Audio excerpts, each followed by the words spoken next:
Les partisans, c'est un titre pour moi rassembleur. Je voulais vraiment créer une unité du récit autour de ces deux grands personnages, Joseph Kessel et Maurice Druon. Ils sont oncles et neveux, c'est le lien filial avant tout qui m'importe, mais ce sont aussi deux hommes qui ont marché ensemble du même pas, notamment durant les années de la France libre, et ils ont écrit à quatre mains le Chant des partisans en mai 1943. Donc à partir du Chant des partisans, les nommer les partisans, m'a paru une idée plutôt fraternelle. Le Chant des partisans, c'est une très jolie histoire parce que c'est un ensemble finalement collectif. À l'origine, il y a une musique d'Anna Marly, une Russe qui était en exil à Londres. Puis il y a les paroles écrites à quatre mains par Kessel et Druon. Les fameuses paroles « Ami, entends-tu le vol noir des corbeaux sur la plaine ?»« Ami, entends-tu les cris sourds du pays qu'on enchaîne ?»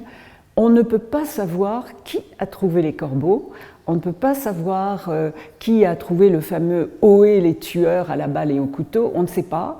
Le texte est vraiment de l'oncle et du neveu ensemble.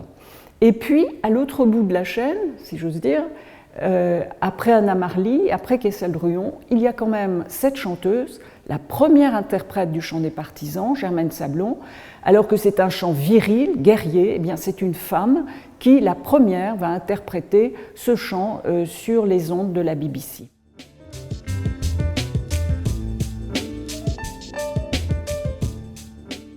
Dès le premier chapitre, alors que j'étais partie vraiment pour écrire un duo entre Kessel et Druon, j'ai trouvé un troisième personnage, Germaine Sablon, une chanteuse de variété qui est à l'époque aussi connue que Miss Tinguette ou Joséphine Baker, et qui est la maîtresse de Joseph Kessel. Il se trouve que Germaine Sablon quitte la France en décembre 1942 en même temps que Kessel et Druon. Donc c'est un trio qui s'en va, qui franchit les Pyrénées, qui se dirige vers le Portugal à travers une marche clandestine très difficile dans la neige, direction Londres évidemment.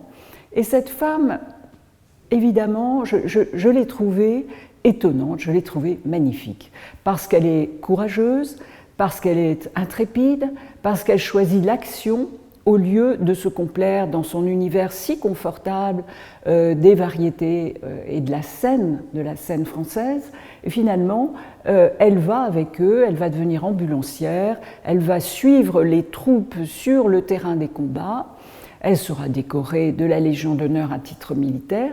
Donc là, il y a une vraie saga de femmes entre ces deux hommes, et ce point de vue féminin, pour moi, empêchait le duo de se figer. Il y avait un autre regard qui les accompagnait.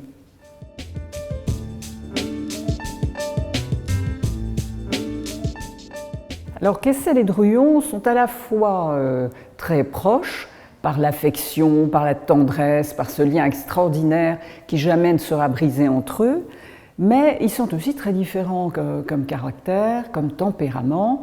Kessel est très russe, avec des excès, des débordements.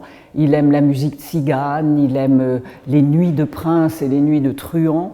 Il traverse sans cesse la planète à la recherche de paysages sauvages, comme l'Afghanistan, comme l'Éthiopie, comme la Syrie. Il aime les beaux paysages, mais surtout il aime aller à la rencontre des gens à l'intérieur de ces paysages, et il a une belle devise, partout un ami. Alors que Druon se garde des démons de la tribu Kessel, il a construit des garde-fous autour de lui. Sans doute, au fond de lui, il y a le même goût pour la vie, il y a la même flamboyance, mais finalement, il se protège, il est d'une certaine façon beaucoup plus raisonnable, et il va de l'avant lui aussi, mais il préfère d'autres paysages, comme par exemple l'Italie ou comme la Grèce, qui correspondent davantage à son désir d'équilibre et d'harmonie.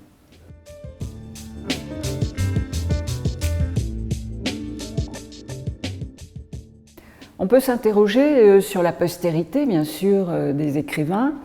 Est-ce qu'un écrivain disparaît forcément avec son temps, avec son époque? Eh bien, là, il y a un petit miracle, parce que Kessel échappe complètement à la malédiction. Au contraire, Kessel est toujours très lu aujourd'hui. Je dirais même qu'aujourd'hui, il y a une magie Kessel. Le lion, les cavaliers, qui sont les deux grands titres évidemment de Kessel, mais également pour quelques-uns, les mains du miracle, un récit qui est sensationnel et qui émeut toujours beaucoup aujourd'hui sur l'histoire de ce médecin qui soignait Himmler et qui, à chaque fois qu'il éloignait les douleurs du vieux corps d'Himmler, gagnait une vie, principalement une vie juive. Il se faisait offrir en quelque sorte une vie sauve. Donc ça, c'est un très très beau livre. Et également pour quelques-uns, quelques lecteurs peut-être qui cherchent davantage les ombres, le Tour du malheur également. Et puis Kessel est en Pléiade, ce qui est évidemment une ouverture vers un grand public. Et ce Pléiade connaît un grand succès. Pour Druon, c'est plus difficile. Il y a des œuvres comme Les Grandes Familles qui ne sont plus très lues aujourd'hui, bien que ce livre en 3 volumes ait eu le prix Goncourt en 1948, alors qu'il avait 30 ans, quand même un exploit à souligner.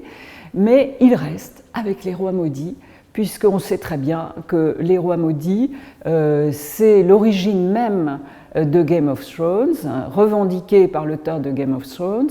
C'est Druon finalement qui a lancé cette espèce de littérature un peu industrielle qui se fabrique avec des collaborateurs, qui est plus l'œuvre simplement d'un seul écrivain, mais qui est l'œuvre collective de documentalistes, de scénaristes, etc. C'est vraiment le pionnier du grand feuilleton de séries télévisées.